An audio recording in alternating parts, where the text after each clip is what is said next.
Look at those smiles. This is a View from the Bridge official podcast of the Belfast Giants for kingdomofthegiants.com. Today is Tuesday, the 8th of March, 2022. I'm David McJimsey. As you can see, I'm no Paddy Smith. He's not here. He's left us holding the reins. This could be a bit of a car crash podcast, but we'll try our very best. Man, they're right. Big Kitchy. Simon, how's it going, mate? Hello, David. Down below there, Joel, fresh from a half-times entertainment at Inver Park. How's it going, bro? Yeah, feeling a wee bit warmer now, Davey. Nice to see you again. And hopefully I won't see you again for take 3. We're doing well, boys. Let's go. We're doing well. Here we go. But let's start, as we always do, with looking at the games from weekend past. Hopefully, the old AirPods out there, but hopefully this is up. Belfast Giants with a 6-2 win at home to the Guildford Flames. Goals from David Goodwin, Lewis Hook, Mark Garside with his first of the season, which I'm sure we'll come on to talk about. Ben Lake, Slater Doggett, and Scott Conway rounding it out in the 56th minute. Tyler Beskorowany in goals for the Belfast Giants. Simon, I'll try and get the goals up here while you talk about the first game. What's your thoughts on it? To be honest, it was domination. We played really, really well on Friday night. There's some good movement. There was some good goals. There was, some, really important moments for the milestones in Northern Ireland ice hockey as well. And it was just great to get off to a good start, and for Mark Garside night itself, a goal and assist, and just a fight short of a Gordie Howe hat trick, and coming out with man of the match, just wound back the years. He was absolutely brilliant on Friday night, and obviously with the first point, first assist of the evening itself, he picked up 8th place overall, taking over Tim Coleman from the Cardiff Devils now on the all-time points leaders of the Stanley Belfast Giants, and that's just, it's just a phenomenal record. It's, he's been here now 11 years, getting to 12, and obviously playing a forward, dropping back, playing D now. It's going to extend his longevity as a player here in the Belfast Giants. There's no doubt about that. But again, with regards to the game itself, we just controlled it, David. We're 5-0 up, and they got a power play, which, again, some of those with the power play goals and power play chances that you just sort of try to keep them out of the way, but you don't want them getting any momentum getting into the next night. We're sort of giving that little bit of momentum because they got 2 goals in the third period. But again, for me, I just thought we played really, really well. We controlled the game. Adam, with regards to ice time for all 4 lines, he just sort of run the 4 lines all night as much as he could, and with not many penalties, that he did a great job. I think everybody got over 10 minutes of ice time, even with those 4 lines. So, yeah, steady performance. Great result to get the weekend off to a good start, because there was a little bit of anxiousness around the arena on Friday night. Coming in there, if you knew if you're going to win the game, there's a strong chance you're going to go top, until we found out that they changed the rules nearly big. So, everybody thought there was going to be top of the table. But look, at the end of the day, it's the great result, great performance, and set us up well for the weekend. Joel, Andrew Dixon on commentary with Simon at the weekend clocked Lindiscog very early as being a wee bit reboundy, and the boys getting around him, and we chased him fairly early in the game. The second goal in a few weeks to be chased out of the Odyssey. No, certainly fantastic, and and once again we'll go back to Dicko being fantastic on commentary. I had the privilege of tuning into the show on Friday night and really enjoyed it. Great to hear Dicko. But yeah, you're right, Davey, and not only that, but 6 different scorers is fantastic. We've talked on this show in recent weeks about how we're obviously extremely privileged to have that top line and to have Goody and Conway and Pick doing what they do, but to have 6 different scorers up and down that line throughout the night is just a little indication that we maybe don't have to rely on them just quite as hard, and scoring can come up and down the lines. Mark Garside's goal from an impossible angle was lovely to see. He's been probably more of an unsung hero this season as in previous years. He's maybe not cropping up with the points and the goals, but he's still doing all that hard work that you only really notice whenever it's not there or whenever it goes wrong. So really lovely for Gary to get that moment and that kind of mile marker, landmark moment as well. And the other thing is, when was it? Cam Knight took a hooking call just before the half-hour mark.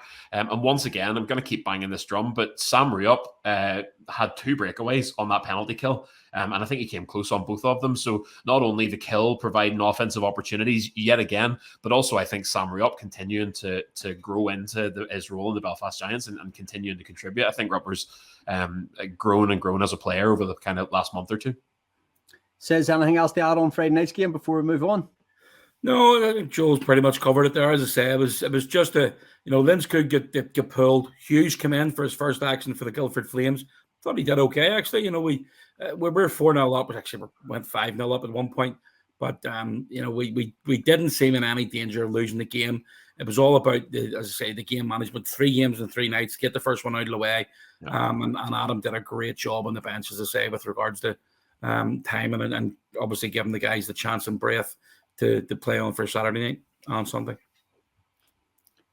Let's see if we can move on. Let's see if we can see if we can do this and add in Saturday's game. Then we obviously moved on in the SSE and the Odyssey again on Saturday night. The 5-1 win for your Belfast Giants. Goals from JJ Pickenich, Ben Lake, Mark Cooper, Ben Lake, and Tyler Soy with a lovely goal from the feed from Jordan Boucher on the breakaway. Jackson Whistle, and that's this time for the Belfast Giants. And as Simon has said already, Hughes coming in the night before got the start for the Guildford Flames. And Joel, we continued pretty much where we left off on the Friday night. To be honest, this felt like had a bit of an air about some of those kind of earlier Giants games years ago whenever we were really just coasting. I don't feel like we were particularly threatened at all.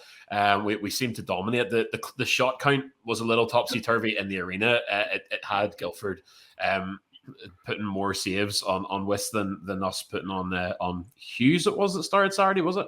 Yeah. But yeah, I mean, it was super strong, especially first period. You were 3-0 up and coasting early in the second period. We got a little penalty heavy again in that second period, but even with that, even with having to eat those minutes, we really didn't seem that badly threatened, and then closed it out with another 2 in the third. This is as bread and butter a comfortable Giants win as I've seen all season. I really just didn't feel at any point like we were being troubled.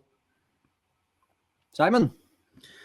I thought that I feel a wee bit different than what Joel was saying there. I thought that Guildford actually played a little bit better on Saturday night. I thought they didn't give up as many odd man rushes, which the week on Friday night they were horrendous. The first, I even listened to their coach, Paul Dixon, after the game, and he just said they were absolutely crap on Friday night. That's basically what he said.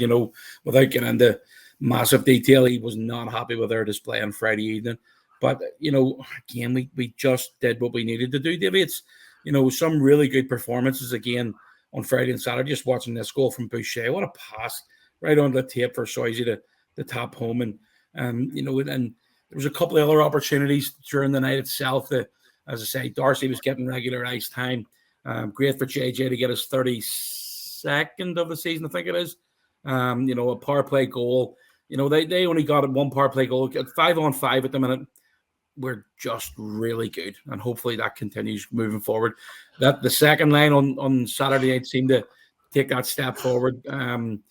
Pretty sure wasn't the Ben Lake got 2+1. Dogs got a couple of assists, maybe 3. Coops got a goal and assist, and that line sort of led the way on Saturday night. And then again, not to let the first line be outdone. They obviously got the first goal in the night, so great to see, as I say, that the boys are feeling good. They're great to play. I thought Jackson Whistle was great on Saturday night. I really thought he had a strong game. And again, 2 games and 2 nights at the SSE Arena in front of, I think it was close to 8,500 fans over the weekend. So there's not really anything bad to come out of the weekend, Paddy or Davey. Sorry, Paddy. Close. That's a compliment. But yeah, solid performance. And again, Adam, I know Adam was very happy with the way the game management went as well. We just controlled the game. David, if you look at that... Oh, sorry. I just... There's no view from the bridge without a bit of analysis from your good self, David. It just doesn't feel right. If you look at the 2-game series at home before we went away to Guildford, obviously the Friday and the Saturday were a lot more comfortable than what was a much tighter game that we'll talk about soon. But if you look at that home series yourself, what's your take? 2 comfortable victories? Yeah, I guess at times over the weekend, maybe more so on the Friday night, we kind of, not that we let them back into the game, but we definitely, there's an element of taking the foot off the gas ever so slightly. And that momentum in hockey is so hard to get. It's so easy to lose, and it's so hard to get back again. I don't think it ever challenged us in terms of losing the game, but we did lose a little bit of momentum. And I think it ended up, was it the Pick Goody Conway line came out towards maybe 5-6 minutes to go and come up with a goal, and just to really, this game's now over. it's easy to be guilty of that because Adam is trying to really limit players' ice time in terms of we've got 3 games and 3 nights. We're 40 minutes into this, guys. We're in a really nice position. You don't want to go foot to the throat at that stage. You want to contain your energy as much as you can. And, I think Simon's already said about the, bench management there over the weekend was absolutely superb. And, the ice time really spread around to keep boys as fresh as we could because we had to dig deep when we went into Sunday afternoon, which I will try and bring up now. Sorry, one thing before you go into Sunday, Davey. I have to say something about their goal on Saturday. It was an absolute laser. Slap shot from the top of the blue line by Watson. I think it was Jamal Watson. New player in the league this year. Really impressive. Good skater. Strong on the puck. That shot was outstanding. So great to see that. Obviously getting, not great to see him getting a goal, but you just love seeing, good goals being scored. And I don't think Jackson had a sniff on that one at all. And then on the Sunday afternoon, hopefully by magic, it appears. Belfast Giants going into an early lead through Jordan Boucher, pegged back by Microcock. And then the Joel behave. The Guildford Flames breaking into a 2-1 lead in the Belfast Giants. Probably for me, the most crucial goal of the weekend. The goal just before the period break from captain David Goodwin, and he comes out again and scores. And, pegged back to 3 each and coming up with that power play goal right before the end says to round off a 6-point weekend. Yeah, I mean, that second goal you're talking about from Goody, it was all made by Bomber. Bomber got it into the zone, just slowed everything down and laid it on a plate for Goody to walk in. There was nobody, it was basically an odd man advantage there. It was a 2-on-1. The defenseman just decided to stay with it for instead of making the shot, taking the pass. He just decided to let the goaltender concentrate on that. And Nimskog in the second period pulled off an absolute wonder save. I thought it was absolutely outstanding. Pad save, it was a leg save, yeah. No, it was a glove. Sorry. He made it in the second period. It was just fantastic. But again, it's all about the game management, Dave. And it started on Friday night. Everybody got involved. Everybody played. As this game went on, it was obviously a lot tighter. Guildford going back home after, losing the first 2 games. They wanted to put a performance on in front of their own fans. And I thought they played a lot better in their own rink than what they did on our big ice surface. And it showed, you've got the likes of Goody picking up 2 important goals, and he started to score really important goals at really important moments. And that second and third goal for the Giants on Sunday afternoon or Sunday early evening were absolutely crucial. But, more importantly, the game winner, power play goal. I'm not too sure how many power plays we had on Sunday night. I think it was 3. But that was probably one of the most important goals to score this season. And again, you're scoring at important times. And even coming down, for the last 2 minutes, they pulled their goalie and about 90 seconds to go, they got him off. And okay, there was a couple of opportunities, but again, another solid performance of the weekend. 6 points that took us top of the league. I'm sure Joel will go into saying about the Dundee and Sheffield games over the weekend.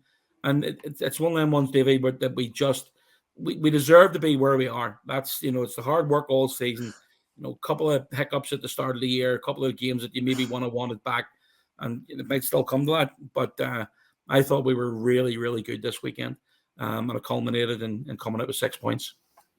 Joel, massive power play goal at the end. And I've really, really enjoyed watching Griffin Reinhardt quarterback in the power play all season.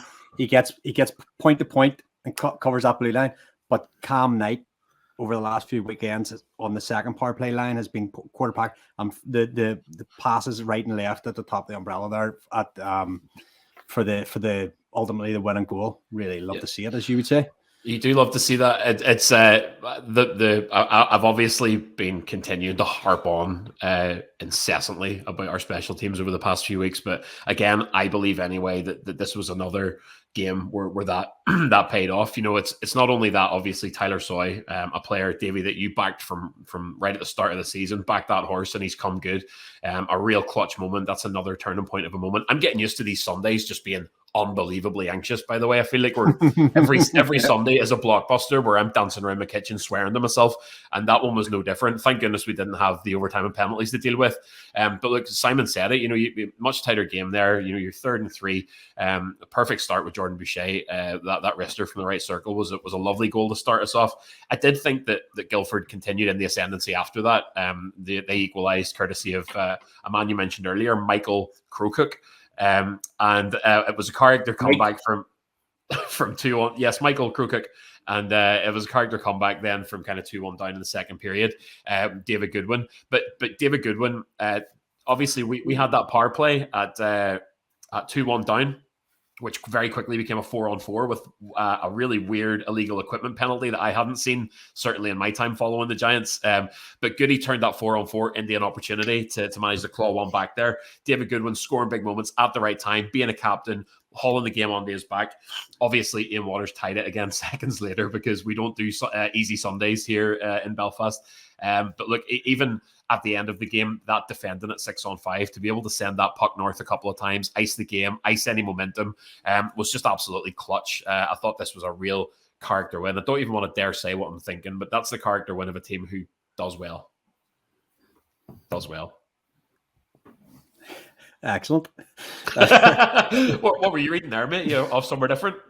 No, Sorry, we boring you there. No, I've got a big smiley face down at the bottom of the screen here that you guys can't see. And has the VIP arrived? The VIP is in the building, so I'm excited about this one. I'm really, really excited about this one.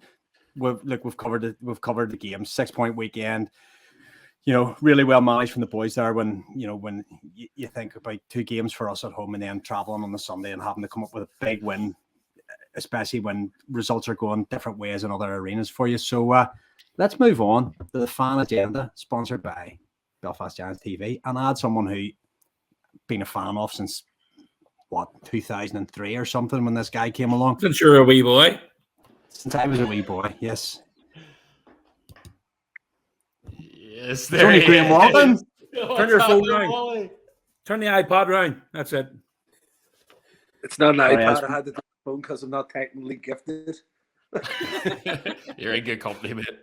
We've heard that about your whole career. But Wally, yeah, it's lovely to have you on, from the bridge. I don't know if you've been on before, or it's certainly been a very long time. It's absolutely great to have you back. First time for everything, Dave. Yeah. There you go, mate. And you joined Sizz for the first time as well on Saturday night behind the mic. You enjoy that? I did indeed, yeah. I was awful, but it was good fun with Sizz. Sizz is very good, I have to say, but I was awful. I thought you did really well, mate. I mean, there's a lot of people there's a lot of people that think it's easy. It's really not easy.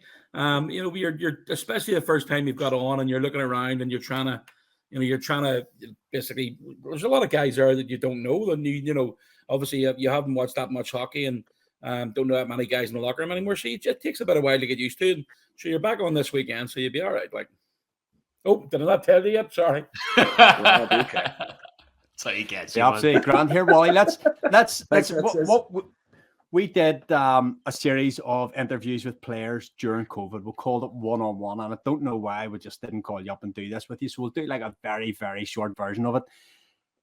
Belfast Giants obviously came along in the early 2000s, and you were playing your hockey at the Ice Bowl and further afield. How did the opportunity come about to eventually lace them up for the Giants?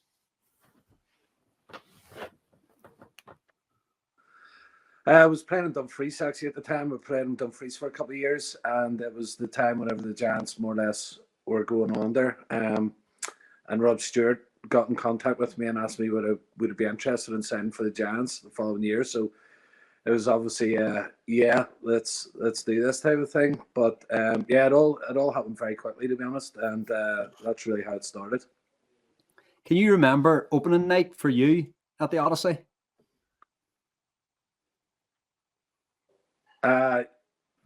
Very nerve-wracking, as you can well imagine. But first night was amazing. I think I was sick actually before the game. I was that nervous.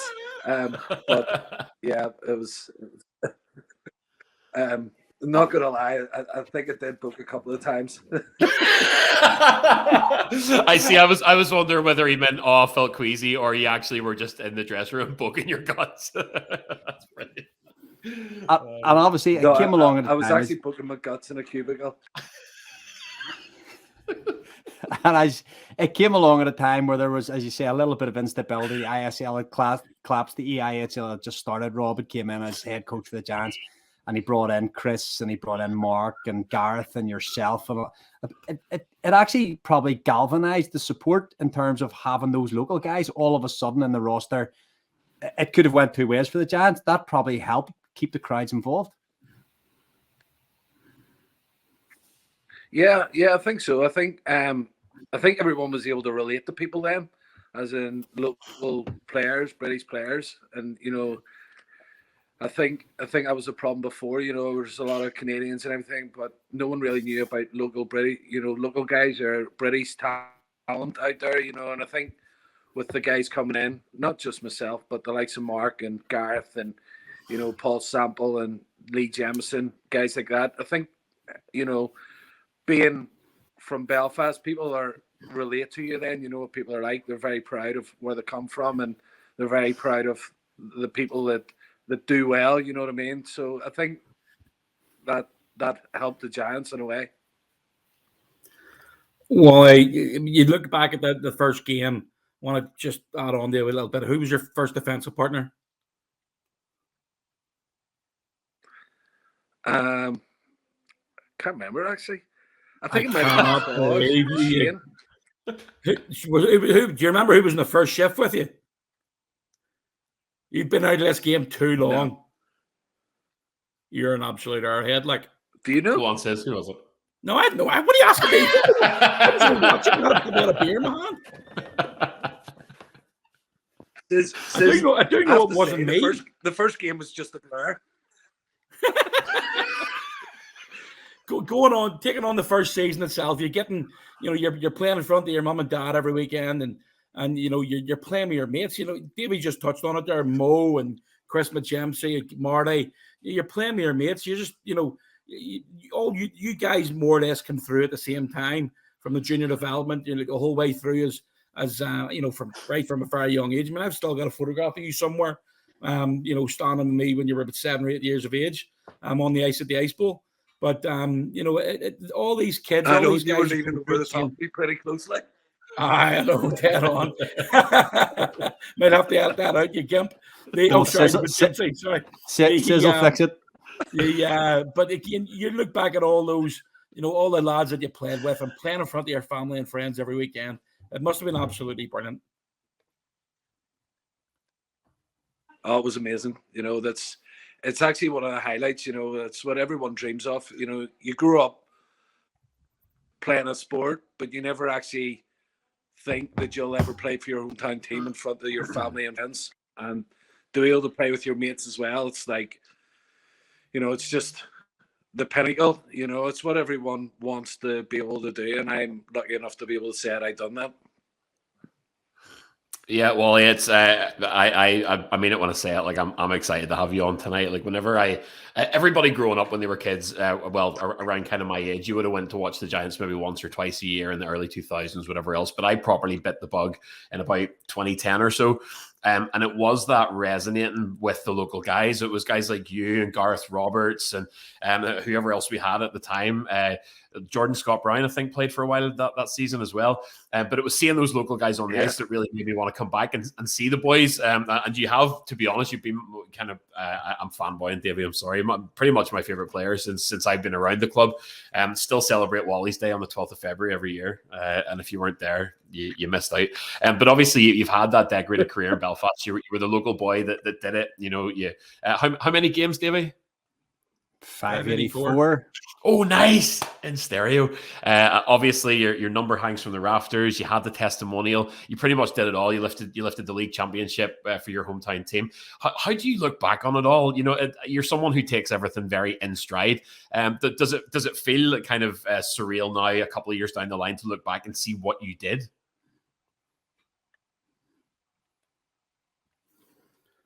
Yeah, and I actually spoke to Sizz about it the other night whenever I was on the show with him. You know, you kind of you're kind of living in the moment whenever you're playing. You know, you don't really understand really what you're doing until I look back now and I look back and go, "Oh my goodness, did I really win a league championship? Did I win a playoff championship? Did I win every trophy in British hockey? You know, yes, I did. I represented Great Britain. You know, these are the things that you kind of take for granted at the time, but looking back now, it's like, oh my goodness, I actually achieved them things. But I'm one of the very fortunate ones that have been able to do it, and I would love there to be more local talent that would come along and possibly beat my record and represent Great Britain. And records are there to be broken, and if there's another local kid that can come along and beat me, then that's what I would love to see happen.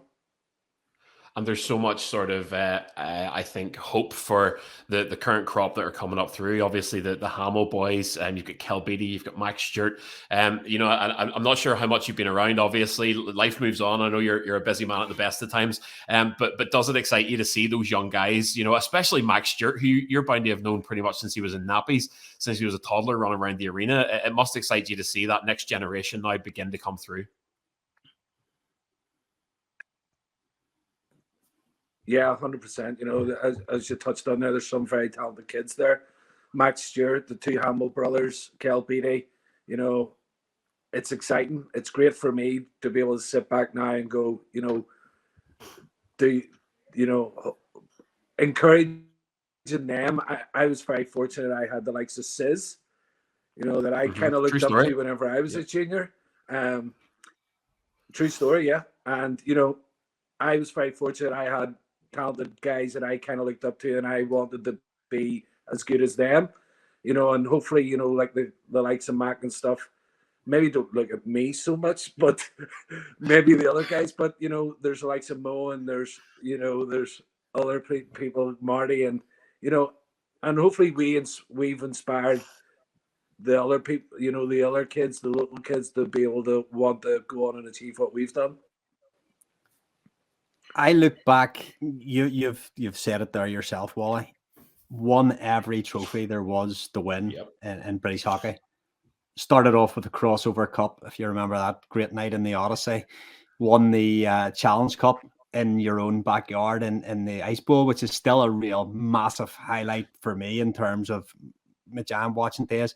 British Knockout Cup, playoffs, leagues, charity shields, played for Great Britain. And a local boy from Dundonald just come good. It must have been, as you say, when you look back on the career now, it must almost be like reading a book about somebody else. Yeah, no, and you're right there, Davey. It is. It's I look back now and I go, I have to pinch myself. Was that really me? Did I really do all that? And it is a bit surreal. Like, my dream was always to play professional ice hockey. That was my dream. It wasn't about, winning all those trophies. It was about representing, like, as a kid, whenever the Odyssey was being built, I was like, oh my goodness, how amazing would it be to play for the Giants? And now, looking back, I played 500. Yeah, once, like, even just sitting the bench, but to play 584 games, did I ever expect that to happen? No way. That was, to be able to do that and look back on it now, it's, I feel that I've done everything that I've ever wanted to do, so I have no regrets at all. Can you remember that first one? Can you remember the Crossover Cup win? He won the league before that, did he? Didn't he? I think he won the league in 5-6. When was the Crossover Cup, Simon? I can't remember. I was blocked. Well, look at Jimsy's face. He's about to serve you here. Before that, the Crossover Cup was the first win. That was in. Sorry, David. Carry on there, Wally. I think it was in Tony's season, wasn't it? I can't remember. Too many hits they have, man. Well, it was. We beat Manchester at the Ice Bowl. No, not the Challenge Cup or the Knockout. The Crossover Cup where we played we played Guildford, we played Fife. Roman Cavalier scored the goal and did like the rowed a boat down centre ice and all. And they brought the like a road glass boat down the middle of the ice. Oh yeah, I remember that. What a guy he was, by the way. What a guy. Roman Cavalier, Martin Klemper, smoking a pancake. All he wanted was a smoke and a pancake. Go on, Sizz. Wally, just when you're talking about moments like that, you're talking about Klemper, you're talking about Cavalier. Looking back at I asked this question of you the other night, and you didn't hesitate to answer the question because Davey and I are in full agreement with it. Joel wouldn't remember this guy playing, but who was the best guy you ever played with as a giant? Oh, hands down, Jason Ruff. Not even a contest. What did he do differently? What was he like in the locker room? What did he do? He had we all know he had this aura about him. He was just unbelievable. He just in practice every day. He was just amazing. His hands, like he would torture you, laugh at you, and then he'd come back and torture you again, type of thing. He was the biggest kid in the locker room, but by God, could he play hockey? Unbelievable. He was tough. He had the best hands. He could skate. He was the best all rounder. Played both ends of the rink. Never complained. Absolute snap show in the changing room. But what a guy! What a guy! And him and Lee Jemison were like twins. Yeah, you're talking about he didn't complain. In all fairness, you did enough complaining for everybody. Like, oh, 100%. I don't even deny that. Looking back now, I think to myself, "Oh my." But that was me. Says I think it's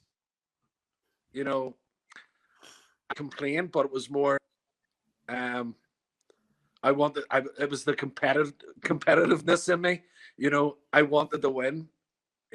That's the one thing I wanted to, no matter what game it was or what I wanted to win, and I think that's where I get a wee bit highly strung every day. That's why we love him. I want to throw a curveball here. Something that if you've been around the club for a few years, you'll probably know about. But Wally, you were instrumental in bringing Red Bull Crashed Ice to Stormont, which was probably 5 or more years ago now. But you also competed in it before that. I went after that announcement happened about the Stormont one. I went digging on YouTube and I found you in it. Can you tell me how on earth that came about and what in the world possessed you?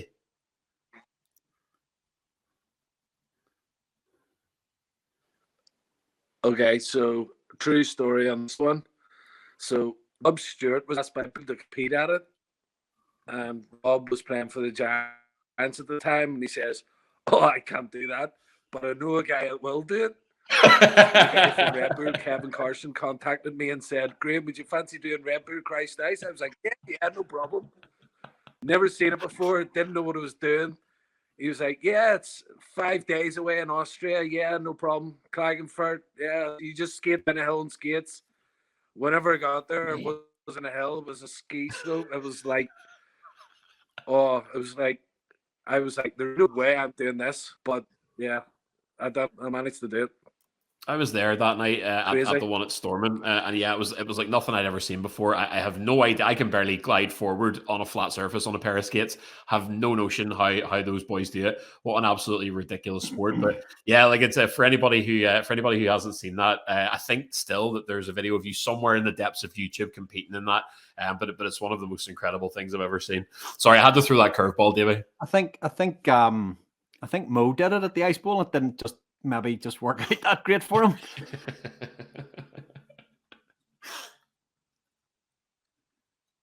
No, I think Mo actually broke his ankle. He did. In the practice. Tell us this. See, I think you're living in Dundonald. Have you ever heard of Wi-Fi?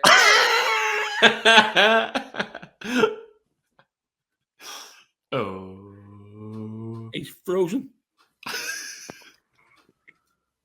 I don't care. He's a legend. Am I cutting up badly? Oh, massively. That's what I'm saying. Have you ever heard of Wi-Fi? I don't know. You're in the house, not me. Put a jumper on. Graeme Walton is coming to us live from 2006. It's all right. Don't worry about it. He's a legend. He can do what he wants. I'll see you over my mum and dad's, to be honest. So it's my cheap dad with his cheap Wi-Fi. Oh dear. Right, David. Joel, take a couple from Twitter there. Yeah, absolutely. You hit me with one there. Wally, you obviously got a chance to get into the arena and see this year's team at the weekend there. Johnny Baxter asks, one player, if you can remember, have a think back to who you saw, one player you'd want on your line from this year's team.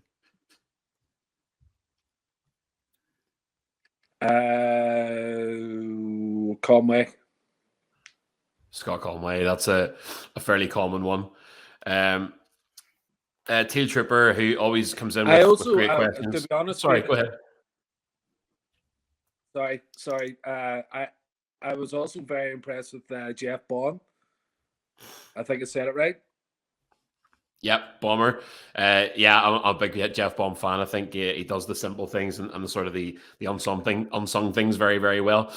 Teal Trooper asks, out of the 480 games you played, was there any players or teams you really enjoyed going up against or left a lasting impression on you? Who were the guys that you saw coming out onto the ice for a game and you just knew it was going to be tasty? Newcastle was always interesting. So it was. I always enjoyed playing Coventry in Coventry. I think it was just because of the fans that were behind the bench. You didn't know what you were going to get every night. Whitley Bay was also an interesting place to play. Whenever we played Newcastle there, Sizz probably had a couple of interesting matches in there. Absolutely. Always the big games, the Sheffields, the Nottinghams, all those games. It's Cardiff back in the day. Back in the Wally, we're going to wrap this up because the internet connection is absolutely terrible. We're going to have you back on when you upgrade yourself to 3G. It's been an absolute pleasure having you on, and we appreciate just what in closing, I guess. Now I remember the picture of you handing over the 585 shirt to Shays whenever he passed it. Gary's just passed it and gone on. You said records are there to be broken, but you must be very proud of everything you did in the Belfast Giants and GB jersey. Oh, 100%, Davey. I've as I said before, I've got no regrets. The best 10 years that I could ever wish for, and and I just, Gary's obviously passed it now. I wish him every success going forward, and hopefully he can add another couple of 100 games onto it, But as I said, records are there to be broken. So best of luck to all the guys that, past me and the rest of the guys. Wally, thank you so much. Listen, mate, we'll see you down at the rink as soon as possible. Thanks, guys. Take care of yourselves. And cheers, Wally. Thanks, man. Thanks, Wally. Legend. Bye. Absolutely. I'll get a new internet connection. I don't even care. I'll wait half a minute for a Graeme Walton response. I don't care. I know. I thought it was texting Sizz there going, is he in the Outback or somewhere? Bit of just a bit of a delay there. So we apologize for that. We're going to have Wally back on again. These guys have played for us through the early 2000s into the 2010s, 12s, were the guys we grew up as Belfast Giants fans with. Obviously, we were hockey fans before the Giants came along, and then these guys came along, and especially the Belfast ones, your most Downtown Robbie Bryan, all these guys that came along, and we got to live vicariously through them. They were our Belfast boys playing for our Belfast team, and there's an element of jealousy there because we wanted to be them. But listen, thank Wally. Joel. No, actually, before we do that, we shall move on, and we'll have Sizz got himself down to training today. And as if by magic. Warmed up okay? Yeah, sorry if I'm shivering. I'm still recovering from my cold tub. And now you got me out here on the ice. Watching the Darcy Murphy session. It's a lot warmer in the dressing room. It's a lot saying, warmer. But anyway. Absolutely. No, you're absolutely right. Rayner 3-3 at the weekend. Boys get the extra day off today. There's an optional skate. Darcy's out skating with a couple of other boys as well, Rowan. But, you know, it's 3-3 is always tough. Yeah, it's tough. It's just a lot of volume, right? So I think, you know, of course we got the result we wanted on the weekend. We've got today to use it as we need, as we see fit. And so, yeah, guys out on the ice, guys in the cold tub, guys stretching out, guys sitting barb. And, yeah, fortunately for myself, I'm feeling good after the weekend. And, yeah, excited for upcoming games, for the big ones. Yeah, there's some big ones coming up. I want to touch on the Guildford games first of all. You know, when you take them as a collective, obviously you've got the 6 points, which is, you know, great for the unit and great for the team. But some, you know, good individual performances over the weekend as well. Scoring from all, you know, all lines on the defence side of things as well. It was just a solid performance all weekend. Solid performance. You know, one bite at a time, one step at a time. Basically the mentality coming in. You know, fortunately for us, we were at home to start that trip and then went to Guildford. And so, you know, tough building for them to come into. And, you know, we've been playing really well both on the road and at home. And, you know, we just do what we do, right? And so we, one game at a time, one shift at a time, and we were ready, and, you know, we keep rolling. Sheffield this weekend, first versus second. A week ago, it was the other way around, second versus first. But when you look at it, we know what we're up against this weekend. We have scored a settle from the only game that we played in this season when we basically didn't turn up. You know, they sort of came out and dominated us especially over the first period in Sheffield there back in October. Yeah, I mean, October was a long time ago. There's a lot that's happened since then. We've learned from a lot of mistakes since then. But yeah, you got two teams coming together who, I think if you look at both of our win percentages, upwards of 80% win percentages for both clubs, and so it's going to be interesting. You know, we're excited for it. We're feeling prepared for it. We still have this week to prepare for it, and yeah, it's a good challenge for us. And ultimately, given how the race is, it's going to come down to the games against that team. Everybody wants to be top of the table. We've managed to get there for the first time this season at the weekend, but it's one of those ones where it's. I don't think the boys are paying any attention to it at the minute because there's still a long way to go. Yeah, it's a long way to go. I don't know exactly how many games we have left to go, but you know, given how tight the thing, the race is, you know, if we have a bad weekend, that could really cost us. And so every game is so important. Every game this entire season has been so important, and every game will remain to be as important. So, like I said, similar to the Guildford weekend, 3-3, one game at a time, one shift at a time. Darcy, you've got a couple of games under, 5 or 6 games under your belt now after, you know, what's been a difficult season for you. Starting to feel back to yourself again? And yeah, it's been, you know, just kind of taking it day by day, but starting to feel better with each game and getting back into it. So hopefully a couple more good skates throughout this week and next week and be back into pretty good form, I think. 3-3 at the weekend, where it's always tough. You're picking up more minutes every single week, and the weekend, I'd say 3-3 is always tough, especially coming back from an injury. Yeah, it was obviously a really tough weekend for us, but I think it just shows how good our team is. You know, you can beat the same team 3 times in one weekend. You're doing something right, and I think we got a really good group, a lot of depth, and we're really hard to play against. Bush and yourself were out for a skate this morning with Deco, and Adam certainly put you through your paces. Yeah, just kind of getting more touches. Obviously, some guys, we had a day off today, but it was nice just to get a little skate in and feel better for it tomorrow. Not today. Not today, no. And obviously Deco was out with you as well. He's going to feel it tonight for sure. Yeah, Deco was got a good workout in today, so he'll have to rest up for tomorrow.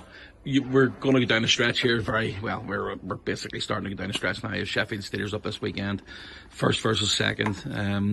It was the other way around last week when the Steelers were sitting top for such a long time. They've been playing very, very well, and maybe had a bit of a stumbling block with injuries and what have you over the last couple of weeks. But we need to take one game at a time, and I'm sure it's going to be very difficult this weekend. Yeah, I mean, obviously this weekend's, like both of those saying, it's a pretty big weekend. But obviously this stage in the game, every game throughout the rest of the way is going to be just as important as the next one. So it's just kind of taking one game at a time and doing the best we can to get wins. Thanks, Darcy.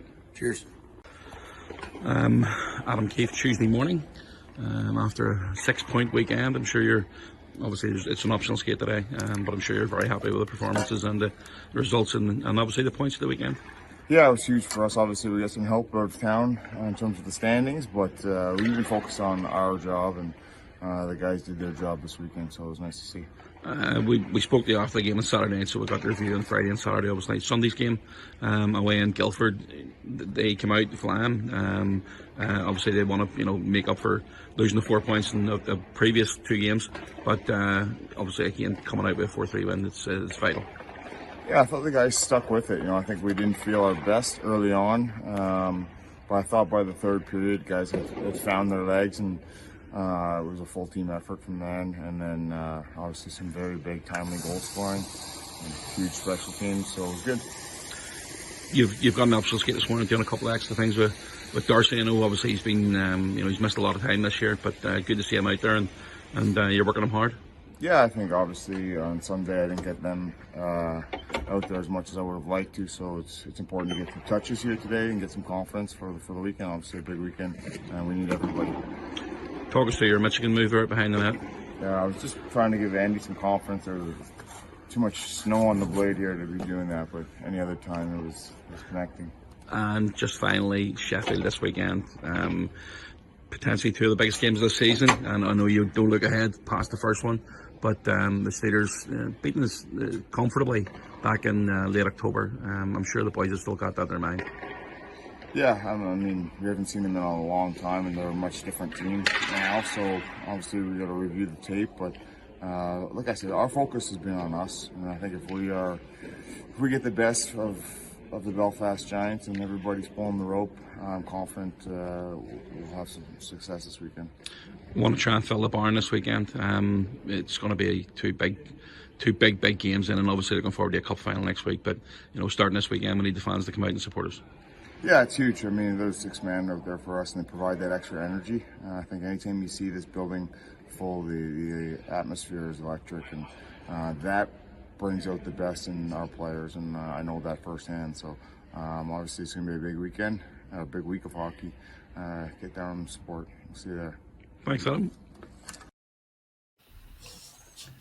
Boys, just before you go on the news, a couple of weeks ago I was obviously off on holiday in Tenerife. You didn't say. But what do you see? Yes, let's go. Bonsoir, monsieur. Your phone rang. Thanks, Sizz. How you doing, Paddy? Do you want to give any? Do you want to just tell us how the ski is? It's I can't actually hear you guys. I don't know what's going on with the system, but it's very cold here in Val d'Isere, and I'm delighted to be part of the show. So thanks for inviting me on. No problem. And that was a little snippet from Patrick Smith, who can't hear us, so we can't ask him any questions, unfortunately. But if you can hear me, Paddy, text me, mate. I don't know what to do after this. Joel, hit us with the news. Yeah, no problem. No problem. Par, mate. That's what par feels like. He's drunk on par. Paddy's just drunk on pints. Last Wednesday in the Premier Sports Elite League, the Coventry Blaze shut out the Nottingham Panthers at the Skydome by 5-0, and the Fife Flyers stunned the league by taking a 5-3 victory over the Sheffield Steelers. Your Giants obviously doused the Flames 6-2 in the only game on Friday, and then repeated it on Sunday with a 5-1 win. Elsewhere on Saturday, the Dundee Stars took another point from the Steelers in front of over 7,000 Steelers fans in Sheffield. Not only that, they did it with backup goaltender Brython Priest between the pipes, making his first start of the season with 31 saves and 3 of 4 pen shots saved. What a night for him, and no doubt his family. Manchester defeated Nottingham 7-4 at the Drizzle Dome, coming from behind no less than 3 times before taking a third period lead. The Glasgow Clan came away from Kirkcaldy with rivalry bragging rights, beating the Flyers 5-2, and the Blaze blanked the Devils 3-0 at Skydome. On Sunday, your Belfast Giants clinched the 6-point weekend with that 4-3 win in Guildford, but meanwhile the Panthers took a measure of revenge on Manchester, defeating them 5-2 at the NIC. Cardiff picked up their only points of the weekend with a 3-1 win over Glasgow. The Flyers needed overtime to take 2 points from the Coventry Blaze in Scotland, and the Dundee the Dundee Stars, and Brython Priest did it again, recording a 4-point weekend against the Steelers at the DIA with a 2-1 win in overtime. Calvis Ozols, I think, with the winning power play goal in the 63rd minute, with Evan Mosey in the box for holding. Standings, David, do you have a wee graphic for me this week? Oh, for goodness sake, I probably. Go on, son. What an absolutely unbelievable weekend from the Dundee Stars and from Moore Pasha playing with their backup goaltender, with Adam Morrison out this weekend. Just absolutely incredible, which is, as we will see, changed a wee bit on the table. Your Belfast Giants now sit top of the table with 66 points from 41 games played. The Sheffield Steelers slip into second place with 64 from 40, ahead of, obviously, as was mentioned there, a potentially season-defining 1v2 doubleheader in Belfast this weekend. Get your tickets now. You do not want to miss this weekend at the SSE Arena. The Cardiff Devils have officially joined the Giants and Steelers in the playoffs, so congrats for that. But they have drifted off the pace in third with 59 points from 43 games played. And again, we go back to the games played. That's 2 more than Belfast and 3 more than Sheffield, which gets more and more significant as the season runs in.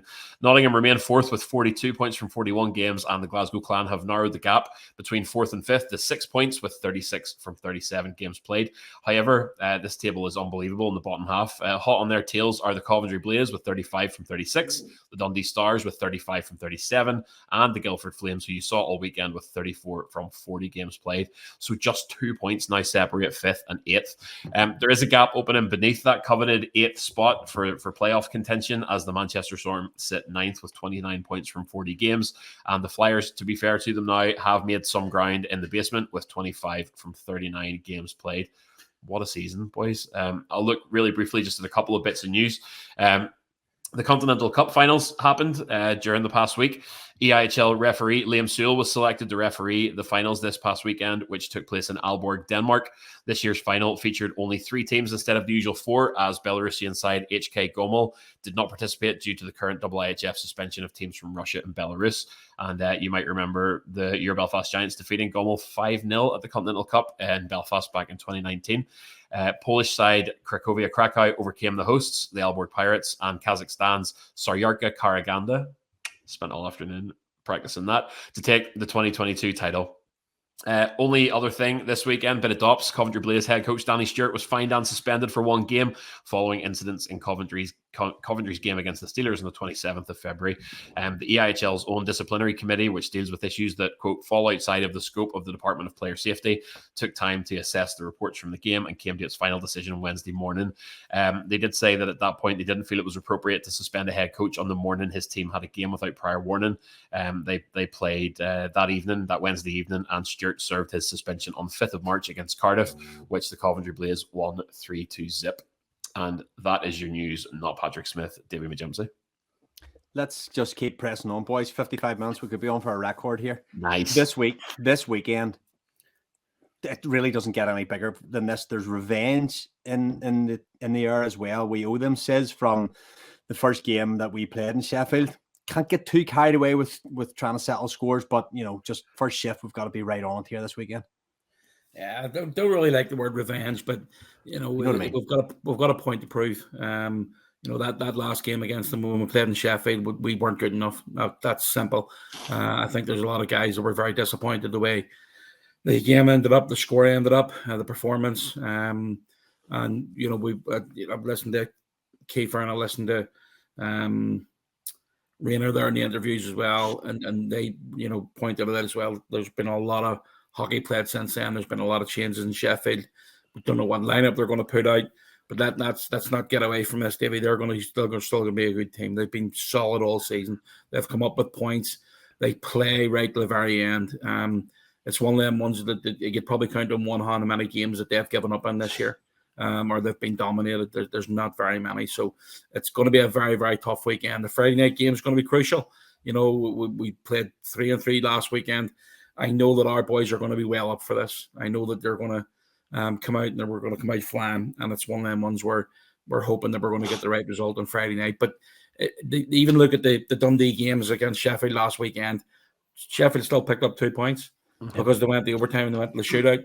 So it's crucial that when you're playing the likes of Sheffield, and listen, Joel mentioned there about Cardiff. They're slipping away. They're not out of this yet either. There's still a lot of hockey to be played. There's still a lot of people, a lot of teams that you can slip up against. Every single team in this league now can beat any other team on any given night. So let's not get carried away. Yes, it's great being top of the table. Yes, it's where you want to be. Of course it is. That's where you want to be on the, what date is it? 16th of April. If we're at midnight on the 16th of April, if we're top of the table, you'll find me lying on a corner somewhere. And that's basically when I'll take it on board. So that's the most important part of it. But there's a long, long way to go in this season. And it starts on Friday night. Joel, obviously, we talk about the top 3 teams in the league in the standings: Belfast Giants, Sheffield Steelers, and Cardiff Devils. I don't think anybody could argue that they've all had exceptional seasons. We've all had bumps in the track as well. Sheffield have just been getting it done. And even Simon says, even though they came up with 2 overtime losses or one penalty shot loss at the weekend, they still got it done, and that they managed to take half the points that were available at the weekend. Yeah, exactly. You're looking at a team that actually has one less regulation loss than us this season. To lose in regulation 6 games over the course of 40 is a serious team. They're a team that a sort of would be in touch and would follow a few Steelers fans, and I know that they're particularly kind of injury hit at the minute, and it's definitely not one to take lightly. And it's no disrespect to the Dundee Stars as well. We're saying those are surprise results. We do not take Sheffield lightly at all. It's 1v2. It's for my money anyway. And you're right. I agree. Says, Cardiff are not out of it until it's over. And we've got a massive final against them down the road, which I'm sure we'll talk about at some point in the future. But at the minute, it's the 2 best teams in the UK this year. And my goodness, they are phenomenal teams. Both of these sides, the Giants and the Steelers, are doing what they need to do to clinch a title. There's barely anything separating the two. So I think that the Belfast Giants fans need to play their part this weekend. You have heard so many times over the past few years on those nights when it really counts, whenever that building is thundering. And I've asked players, I've kind of taken an interest in it this year, especially the guys who have played behind closed doors last year and whatever else, how much of a difference it makes whenever the barn is full of your fans. They're passionate and they're loud and they're roaring you on. And don't count it out. It's not just something you say for PR to sell tickets. It changes the game if you have a massive crowd that are hot and they're behind you. So the Giants fans, the Teal Army, are going to have to come into that building and back their boys from the very start. The weekend that I keep getting in my head when I think about this weekend is obviously that doubleheader against Sheffield in 2011, 2012, slightly further on in the season that actually clinched the title for the Giants. But that's the atmosphere, that's the meaning, and that's the sort of importance that we all need to come into this weekend with, and make sure and get loud and get behind the boys. But listen, I'm not even going to try and make a prediction. If the Giants show up, it's going to be a serious weekend. And I've been terrified ever since the final buzzer on Sunday, to be honest. They'll be turning up. Yeah. There you go. That's all I need Simon, to hear. Simon, last word on Friday. I'm not even interested, really, particularly as you'll not be on Saturday night until Friday's over. You heard Kiefer, Rayner, Darcy, Joel, everybody's had a go at it. Rally pants on Friday night. Get the barn filled, boys. 100%. The boys will be ready going on Friday night. They got an extra day off today. 3-3 at the weekend. Well rested. A couple of boys come in, went for a skate this morning. Darcy, Bush, and Deco. There's a few boys working out in the gym, hot tub, what have you. I think a couple of guys went golfing. It's good to get away from the rink. So back to work tomorrow morning, and they'll be ready to go on Friday night. Boys, I think we might have completed AVFTB 08/03/22, apart from any other business.